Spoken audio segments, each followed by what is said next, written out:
Yesterday, I'm sure most of you, if not all of you, saw LEGO's official response to the reason they didn't make a UTAT and made a turbo tank instead. So I'm not going to read it word for word, but I will read this last part. They said, the UTAT is an interesting vehicle though, and for sure, one we can consider as a future set. Now, the reason they didn't make a UTAT, according to this response and stuff we can kind of assume, is that it's just not a popular enough vehicle for LEGO to feel safe making one. They know the minifigs are desirable, that's why they put them in the set, but they know a turbo tank is just a better selling vehicle overall than a UTAT. Even though I know the community wants UTAT, the normal LEGO Star Wars fan will pick a good turbo tank over a UTAT any day. This brings us to the question, is LEGO trying to say that, you know, we will get a UTAT, but maybe not in the traditional sense we're envisioning in our head?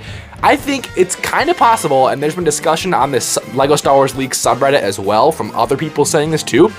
They think that there's going to be a UTAT microfighter with Commander Bakara. And honestly, I like the idea for the set. It's an affordable way to get a clone commander. Same thing like with Captain Rex's microfighter. I really like that that is a set because it gives you a cheap named clone trooper, and you get a nice little microfighter build along with it, and there's technically a UTAT. And then maybe alongside that set, we could get a Galactic Marines battle pack. I don't think these sets would release anytime soon because then they would tank the UTAT sales. So maybe in a couple years when the turbo tank is about to retire or is retiring, then maybe we get these two smaller sets, because who knows how long it's going to be on shelves, who knows how much it'll actually sell. We'll have to just find out and see how well the set does, and if LEGO retires it early, then maybe I see a chance we get these two sets earlier as well. I just think LEGO would rather not risk it with a more niche build in such a big set, and they'd rather make a set that they know people are going to buy the set for the minifigs anyway. So like making the Galactic Marine battle pack with this cool little gunship build, kind of like the Republic fighter tank, right? It's a niche clone legion with a more niche clone vehicle as well. I think these